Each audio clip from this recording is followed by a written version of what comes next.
Hello students, welcome to my channel learn with mister Shabir. तो students, जो मैंने इससे पहले का लेक्चर आपको दिया था वो आपको दिया था कि जो वावल प्लान आया था, जो अंग्रेज़ी हुकूमत की तरफ से जो प्लान बना था, ठीक है।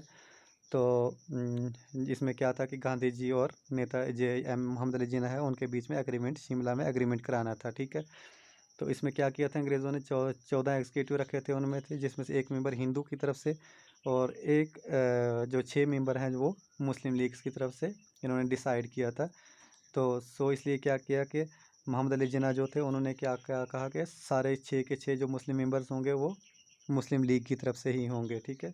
तो ये प्लान भी जो है फेल हो जाता है, ठीक है। उसके बाद क्या होता है कि एक साइड तो जो है अंग्रेज़ जो है जापान में लड़ रहे होते हैं, ठीक है। दूसरी साइड से जो है यहाँ पे इंडिया में क्विट इंडिया मूवमेंट चल रही होती है, ठीक है। यहाँ से भी उनको प्रेशर हो पड़ा, ठीक है।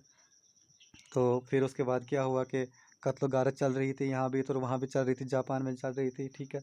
तो फिर उसके बाद क्या होता है कि नेताजी जो होते हैं वो अचानक प्लान क्रैश होता है, तो और वो मर जाते हैं, ठीक है।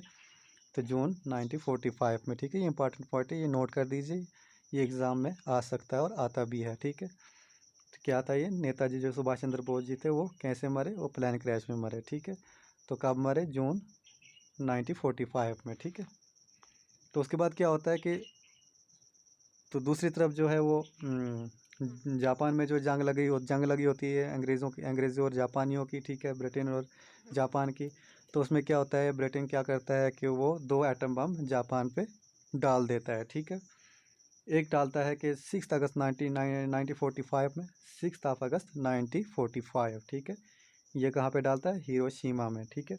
दूसरा डालता है 9 अगस्त 1945 में, ठीक है। ये गिरता है कहाँ पे, नागासाकी में, ठीक है। अब जो है नागासाकी में जो बम गिरता है, ठीक है, ये जो है ये आपको बहुत कम ही जो है पढ़ने को मिलेगा, यहाँ तो सुनने को मिलेगा, ठीक है।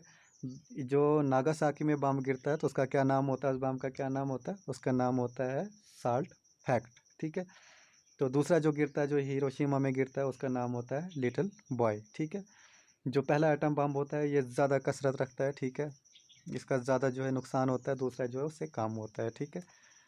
तो इसमें इसके बाद क्या होता है कि 13 अगस्त को क्या होता है, जो जापान जो है सरेंडर कर लेता है, ठीक है। इसके साथ ही जो होती है वर्ल्ड वार सेकंड जो है वो ख़त्म हो जाती है, ठीक है। तो उसके बाद क्या होता है कि ब्रिटिश अब समझते हैं कि हमें जो है बहुत नुकसान हो गया, ठीक है। जापान में भी हमारी आर्मी मरी, तो हमारा जो इकानमी का भी बेड़ा गर्क हो गया। तो उन्होंने फिर डिक्लेयर किया कि हम अब जो है हिंदुस्तान पे जो है इससे ज़्यादा रोल नहीं कर सकते। तो उन्होंने क्या किया, अनाउंस कर दिया रेडियो पे 20 फरवरी 1947 में, ठीक है। उन्होंने क्या किया, अनाउंस कर दिया कि हम डिक्लेयर करते हैं कि अनाउंस करते हैं कि हम ब्रिटिश गवर्नमेंट अब जो है इंडिया को आज़ाद कर देगी और रोल जो है अपना ख़त्म कर देगी, ठीक है। तो फिर क्या होता है कि 20 फरवरी को जो ये अनाउंस होता है रेडियो पे, ठीक है। उसके बाद जो है ब्रिटेन आर्मी जो है आस्ता आस्ता यहाँ से निकलते जाती है। तो कब निकलती है, 15 अगस्त 1945 में, ठीक है, नहीं 47, सॉरी, 15 अगस्त 1947 में जो है ब्रिटेन की आर्मी जो है वो सारी यहाँ से निकल जाती है और इंडिया को इंडिपेंडेंस मिल जाती है। तो 14 अगस्त 1945 में क्या होता है कि पाकिस्तान को जो है सेपरेट मुल्क बना दिया जाता है और उसको भी आज़ादी मिल जाती है, ठीक है। तो इस टाइम में क्या होता है कि पाकिस्तान जो अंग्रेज़ी जो ब्रिटेन गवर्नमेंट थी, ठीक है, तो उन्होंने जो है पाकिस्तान और इंडिया के बीच में सलाह कराई, ठीक है। तो उसमें कहा गया कि अब जो स्टेटों से जो है जितनी भी स्टेटें हैं, तो जो मुस्लिम मेजॉरिटी स्टेटें हैं तो वो उनकी वोटिंग कराई जाए, तो और उनको वोटिंग हुई। तो उसमें मुस्लिम मेजॉरिटी जो स्टेटें हैं, कुछ जो स्टेटें हैं उन्होंने पाकिस्तान ज्वाइन किया, ठीक है। कुछ जो है वो इंडिपेंडेंट रही। तो कुछ स्टेटें जो हैं हिंदू मेजॉरिटी स्टेटें थी या तो नॉन मुस्लिम मेजॉरिटी स्टेटें थे, वो इंडिया में ही रही, ठीक है।